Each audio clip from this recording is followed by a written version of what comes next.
खापर्डे जी को नौकरी पे वापस ले लिया गया, मगर जिस काशीराम साहब जी ने ब्राह्मणों की मरण तक पिटाई की, उनको नौकरी से सस्पेंड कर दिया गया। खापर्डे साहब जी द्वारा उनको एनिहिलेशन ऑफ कास्ट किताब दी जाती है, और वो किताब पढ़ के, जो किताब में बाबा साहब ने अपने सैद्धांतिक विचार लिखे थे, जिस किताब का नाम एनिहिलेशन ऑफ कास्ट है, जातियों का बीजनाश है, उसे किताब ने उस शिक्षित व्यक्ति को, काशीराम साहब जी जागरूक नहीं थे, वो शिक्षित थे मगर जागरूक नहीं थे, तो उस एक किताब ने काशीराम साहब जी को व्यक्ति बनाने का कार्य किया। बाबा साहब की वो सिद्धांत काशीराम साहब जी को समझ में आ गए उस किताब पढ़ने के बाद, और उस सिद्धांत को पूरा करने के लिए काशीराम साहब जी ने अपनी पूरी की पूरी जिंदगी लगाने का ऐलान कर दिया। अब काशीराम साहब जी तो सस्पेंड कर दिए गए थे, तो काशीराम साहब जी ने उस समय जो आरपीआई चल रही थी, बाबा साहब अम्बेडकर द्वारा जो सोच थी, इस सोच के आधार पे बाबा साहब ने आरपीआई की सोच रखी थी, तो कुछ नेता लोग थे जो आरपीआई को चला रहे थे। उस समय के सबसे बड़े नेता दादा साहब गायकवाड़, जिन्होंने बाबा साहब अम्बेडकर के साथ काफी समय बिताया था, तो दादा साहब गायकवाड़ जी उस समय आरपीआई को लीड कर रहे थे। तो काशीराम साहब जी भी उस समय आरपीआई में शामिल हो गए और एक्टिविस्ट के तौर पे आरपीआई में काम करने लगे। और पूना में जो आरपीआई ने चुनाव लड़ा था, तो उस चुनाव में आरपीआई का एक मेयर जितवाने का काम काशीराम साहब जी ने किया था। इस हद तक उन्होंने अपने को आरपीआई के लिए झोंक दिया था। मगर जो सिद्धांत काशीराम साहब जी ने एनिहिलेशन ऑफ कास्ट में पढ़े थे, जो विचार बाबा साहब अम्बेडकर के काशीराम साहब जी ने पढ़े थे, वो सिद्धांत और विचारधारा उनको उस समय के आरपीआई में दिखाई नहीं दे रही थी।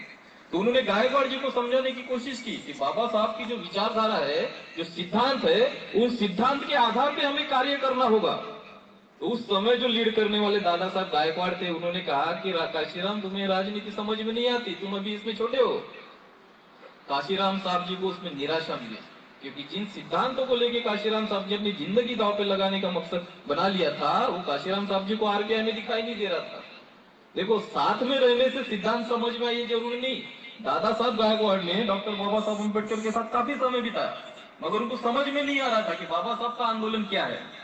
जो चीज बाबा साहब ने संघर्ष कही थी, ये लोग समझौते की राजनीति कर रहे थे। एक एक सीट के लिए समझौता कांग्रेस के साथ कर रहे थे, जिसके साथ बाबा साहब ने अपनी पूरी जिंदगी लड़ने में लगा ली। इसलिए बाबा साहब अम्बेडकर को कहना पड़ गया था कि ये जो इतना बड़ा तंबू है, इस तंबू का मैं अकेला ही बंबू हूं, दूर दूर तक मुझे वो नौजवान नजर ही नहीं आता। देखो, बाबा साहब के साथ लाखों की भीड़ थी, मगर बाबा साहब कह रहे हैं कि दूर दूर तक वो नौजवान ही मुझे नजर नहीं आता जो मेरे बाद इस कारवा को आगे बढ़ा सके। अब दादा साहब गायकवाड़ ने बाबा साहब के साथ काफी समय बिताया था, और ऐसे कई नेता थे, मगर बाबा साहब क्या कह रहे हैं कि दूर दूर तक वो नौजवान ही नजर नहीं आ रहा है जो मेरे बाद मेरे कारवा को आगे बढ़ा सके।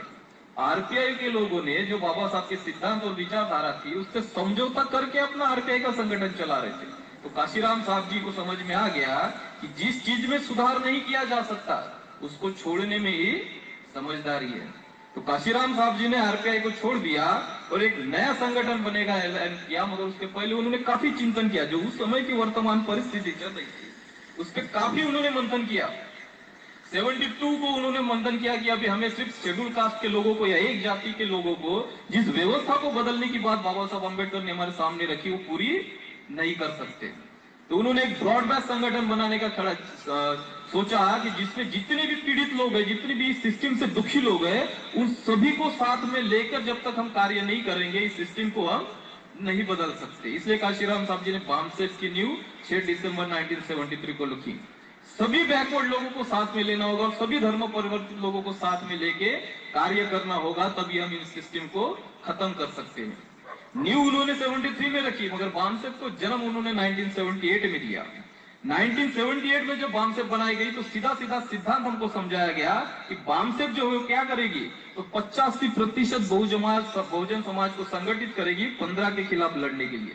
देखो, जागृति का पहला सिद्धांत होता है कि दोस्त और दुश्मन की पहचान होनी चाहिए। काशीराम साहब जी ने वो कर दी थी कि हमें 85% बहुजन समाज को 15 के खिलाफ संगठित करना है।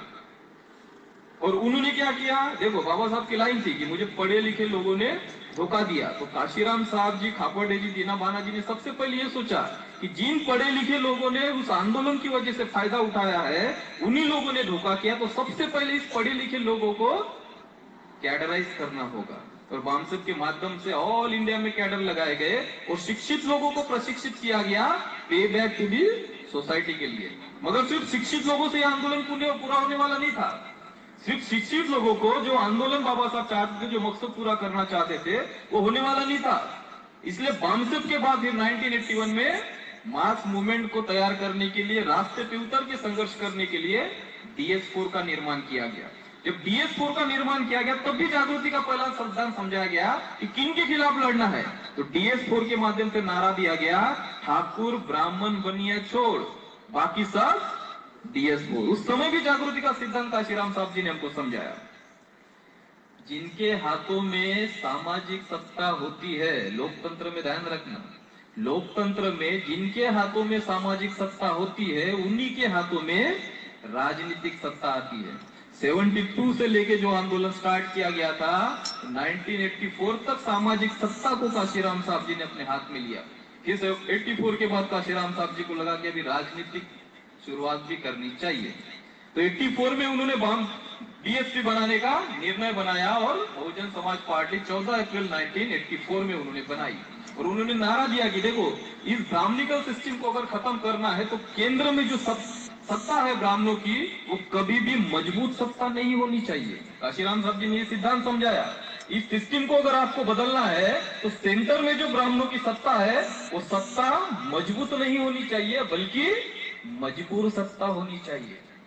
इस आंदोलन का परिणाम यह हुआ कि जितने भी छोटे छोटे राज्य थे, उन राज्यों में क्षेत्रीय पार्टियों का उदय हुआ। मुलायम, लालू जैसे जितने भी छोटे छोटे क्षेत्रीय लोग थे, वहां पे क्षेत्रीय पार्टियों का निर्माण हुआ। और जो बहुमत के आधार पर चुन के आती थी कांग्रेस और बीजेपी, उनको गठबंधन सरकार बनाने के लिए काशीराम साहब जी के आंदोलन की वजह से मजबूर होना पड़ गया। जो मजबूत सरकार थी, उस मजबूत सरकार को मजबूर सरकार बनाने में काशीराम साहब जी सफल हो गए। NDA और UPA का गठबंधन बना बना के सरकार बनाना पड़ गया उनको। इस हद तक उनको मजबूर कर दिया गया। जो मजबूत थे उनको मजबूर करने का काम काशीराम साहब जी के आंदोलन ने किया। जब BSP बनाई तब भी पिंडो पिंडो तो के नारे दिए गए। क्या नारे दिए गए जब BSP बनी? तिलक, तराजू और तलवार, इनको मारो जूते चार। देखो, BSP बनने के बाद भी जागृति का पहला सिद्धांत काशीराम साहब जी ने नहीं छोड़ा। ऑल इंडिया में पिंडो पिंडो में नारे दिए गए कि तिलक, तराजू और तलवार, इनको मारो जूते चार। जो चीज बाबा साहब अम्बेडकर ने कही थी, काशीराम साहब जी ने करके दिखा दी। 1948 में बाबा साहब अम्बेडकर ने एक बात कही थी। बाबा साहब अम्बेडकर ने कहा था कि जिस दिन इस देश का SC ST पिछड़ा वर्ग एक मंच पे आ जाएगा, उस समय का गोविंद वल्लभ पंत ब्राह्मण मुख्यमंत्री क्या करेगा? तो हमारे नेताओं की जूते की लेस खोलने में गर्व महसूस करेगा। ये बाबा साहब ने 1948 में कहा था। और ये चीज काशीराम साहब जी ने करके दिखा दी। जो पहली सत्ता बनी, तो पहली सत्ता सपा और बसपा के गठबंधन से बनी। तो जो चीज 48 में बाबा साहब ने कही थी कि जिस दिन पिछड़ा वर्ग SC ST एक मंच पे आ जाएगा, ब्राह्मण कहा जाएगा, तो हमारे जूतों में जाएगा। तो जिस दिन सपा और बसपा की सरकार उत्तर प्रदेश में बनी, तो सपा के और बसपा के लोगों ने सबसे पहला काम यह किया कि जो केसरीनाथ त्रिपाठी नाम का ब्राह्मण विधानसभा का अध्यक्ष था, उसको फिर पीटने का काम किया। देखो जागृति क्या करवाती है, जागृति क्या करवाती है, देख लो। सपा के और बसपा के लोगों ने सबसे पहला काम क्या किया? तो जो केसरीनाथ त्रिपाठी विधानसभा का अध्यक्ष था, उसको इस हद तक मारा, अधमरा कर दिया कि उसको स्ट्रेचर पे ले जाना पड़ गया। जो जो चीज बाबा साहब अम्बेडकर ने कही थी, वो चीज काशीराम साहब जी ने अपने हयात में करके दिखाई।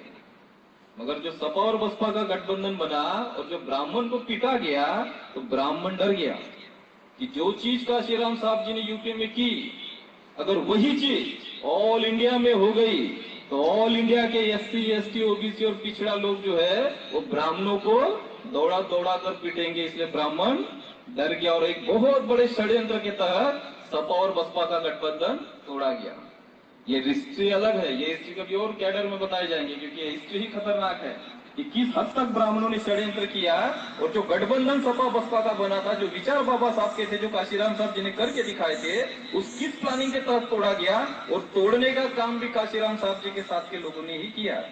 जो चीज दादा साहब गायकवाड़, जो बाबा साहब अम्बेडकर के साथ इतने साल रह के भी नहीं समझ सका, वही चीज काशीराम साहब जी के साथ में रहने वाले लोग नहीं समझ सके। सभी को वो सिद्धांत और वो विचारधारा समाज में आई, जरूरी नहीं। हमारे लोग जानकार हो जाते और जानकारी को ही समझदारी समझ बैठते, ये सबसे बड़ी गलती हमारे लोग कहते हैं। हमारे महापुरुषों के साथ समय बिताए बता रहे थे, मगर उनको समझ में कुछ नहीं आया रहता है। 2006 तक, जब तक काशीराम साहब जी जिंदा थे, ब्राह्मण कभी भी बसपा का सक्रिय कार्यकर्ता नहीं बन पाया। उनके मृत्यु के बाद एक ब्राह्मण बसपा में घुसता है और जिन सिद्धांतों के आधार पर बसपा बनाई थी, उन सिद्धांतों को खत्म करने का काम करता है। बहुजन हिताय बहुजन सुखाय के सिद्धांत को सर्वजन में बदलने का काम ब्राह्मणों ने किया। तिलक तराजू और तलवार इनको मारो, जूते चार जो बोला गया था उसको भी बदल दिया गया कि तिलक तराजू और तलवार इनसे सीखो शिष्टाचार। जिनको चार जूते मारने की बात कही, उनको ही शिष्टाचार से सिखाने की बात की गई। जो हाथी काशीराम साहब जी ने ब्राह्मणिकल सिस्टम को कुचलने के लिए बनाया गया था, वही हाथी आज ब्राह्मणों की सर्वजन हिताय सर्वजन सुखाय बोल के रक्षा कर रहा है। जिस हाथी को इस सिस्टम को खत्म करने के लिए निर्माण किया गया था, इस ब्राह्मणिकल सिस्टम को कुचलने के लिए बनाया गया था, आज वही हाथी ब्राह्मणों को बचाने का काम कर रहा है। सिद्धांतों से समझौता कर लिया गया, मगर बामसेट के लोगों ने नहीं किया। खुद को काशीराम साहब जी के वारिस कहने वालों ने सिद्धांत खत्म किए, मगर बामसेट ने सिद्धांत खत्म नहीं होने दिए। जिस समय बामसेट के बाद बीएसपी बनी थी, तो बामसेट सिर्फ 13 राज्यों तक थी। बामसेट ने सिद्धांतों को बचाया। अगर सिद्धांतों को बचाते हो तो फिर से क्रांति होती है। ये बामसेट ने सिद्ध कर दिया। जो 13 राज्यों में थी, वो आज 31 राज्यों तक काम कर रही है बामसेट। क्यों? क्योंकि सिद्धांतों को बचाया गया। सिर्फ 31 राज्यों तक नहीं, तो आज 36 देशों तक बामसेट काम कर रही है और उसी सिद्धांत और विचारधारा को लेकर काम कर रही है, जो सिद्धांत और विचारधारा काशीराम साहब जी ने हमारे सामने रखे थे। अगर आज काशीराम साहब जी को आप अपना आदर्श मानते हो और उनको अगर आदरांजलि अर्पित करना चाहते हो, तो उस अधूरे कार्य को हमको पूरा करना होगा जो काशीराम साहब जी का अभी तक पूरा नहीं हुआ है। यही उनके जन्मदिन के लिए सबसे बड़ी आदरांजलि होगी। देखो, बामसेट ने जो काशीराम साहब जी ने लड़ाई शुरू की थी, उसको और खतरनाक तरीके से तेज कर दिया है। जो लड़ाई उन्होंने शुरुआत की थी, उसको खत्म नहीं होने दिया, उस लड़ाई को और तेज कर दिया है। 21 मई 2001 को इस देश में डीएनए टेस्ट हुआ और डीएनए के माध्यम से सिद्ध हो गया कि ब्राह्मण हमारे देश का नहीं है। जैसे अंग्रेज विदेशी था, वैसा ब्राह्मण भी विदेशी है। ये जब सिद्ध हो गया, तो बामसेट ने कंसेप्ट निर्माण किया कि जो 15 की और 85 की लड़ाई थी, तो 15% जो लोग है यही विदेशी है और जो 85% है वो इस देश के मूल निवासी है। जो 15-85 में ब्राह्मण बच जाता था, मगर मूल निवासी विदेशी में ब्राह्मणों को बचने का कोई रास्ता नहीं बचा है अभी। बामसेट ने उस लड़ाई को और तेज कर दिया और वो लड़ाई है 15% लोग विदेशी और 85% लोग इस देश के मूल निवासी। बामसेट भारत मुक्ति मोर्चा उसी उद्देश्य को पूरा करने का काम कर रही है जो हमारे महापुरुषों ने हमने सामने रखा था, जो आज तक पूरा नहीं हुआ है। और वो उद्देश्य है ब्राह्मणों की गुलामी से आजादी हासिल करके इस देश के जो मूल निवासी है, इनको शासन करती जमात बनाना। बामसेट भारत मुक्ति मोर्चा उस परिवर्तन के आंदोलन को चला रही है। अगर उस परिवर्तन के आंदोलन को अगर आपने जन जन तक पहुंचा दिया, तो इस जन आंदोलन को जल्दी से जल्दी सफल करने में मदद होगी। देखो, परिवर्तन के आंदोलन सफल क्यों नहीं होते, उसका एक ही जवाब है। तो परिवर्तन की विचारधारा जन जन तक नहीं पहुंचती, इसलिए परिवर्तन के आंदोलन सफल नहीं होते। तो आप सभी लोग बामसेट भारत मुक्ति मोर्चा द्वारा चलाए जा रहे ब्राह्मणों की गुलामी से आजादी के आंदोलन को पिंड पिंड तक पहुंचाने का काम करोगे। इसी आशा विश्वास के साथ अपनी बात समाप्त करता हूं। जय भीम, जय भीम।